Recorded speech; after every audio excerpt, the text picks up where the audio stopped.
I was posted to become staff officer to Ray Fennell when he was chief of the Air Force, which involved a PC-9 conversion. So I got a PC-9 conversion and flew with him around the traps. Probably the most interesting bit, historical in a sense, because I think I'm the only Australian who flew in the vintage pair, and I think I'm the only Australian who's done what I'm about to tell you I did. He decided that Asian Aerospace in 1990 in Singapore he wanted to go to, and he had his PC-9 painted blue and red, and he wanted to fly it there. So we put drop tanks on this thing, and I did the nav planning, and we had 25 feet roughly of strip map to get us from Fairburn via Broken Hill, Darwin, Kupang, Bali, Harlem, Singapore. So interesting. Put an HF radio in the aeroplane as well, and did that trip, which was really an interesting thing to do in a single engine training aeroplane.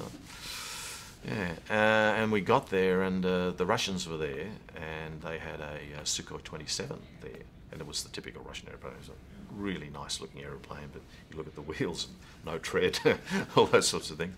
And he was wandering around, and he got to the Sukhoi and met the Russians, and the Russians were kind of all over him like a rash, really, because he's the chief of the Australian Air Force.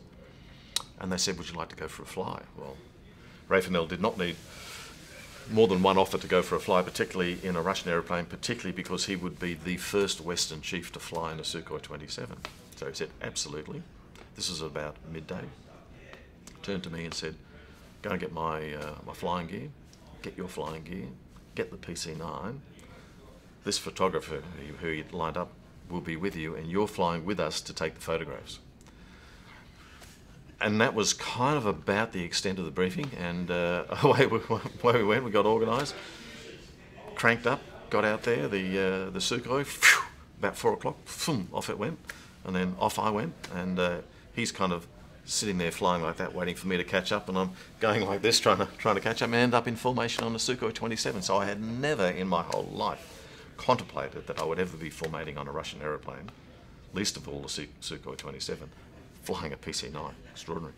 And of course it was getting dark because of the tropics and whatever, so we had to keep on going higher and higher and higher and higher to get these photographs. And I've got 2 photographs taken by this guy, brilliant photographs against a sunset of this Sukhoi, you know, the silhouette, it's just fantastic. Then it was time to come back. It was all dark. So we ended up doing a sort of a trail ILS into Changi, and of course I had no idea, you know, we took off from Changi, but you know, Changi's got multiple runways, and I had no idea where we actually really ended up. And all I could do was simply follow the Sukhoi in. But it was quite interesting because the Sukhoi pilot had pretty limited English as well. So you know, this was a really interesting exercise. But yeah, great experience.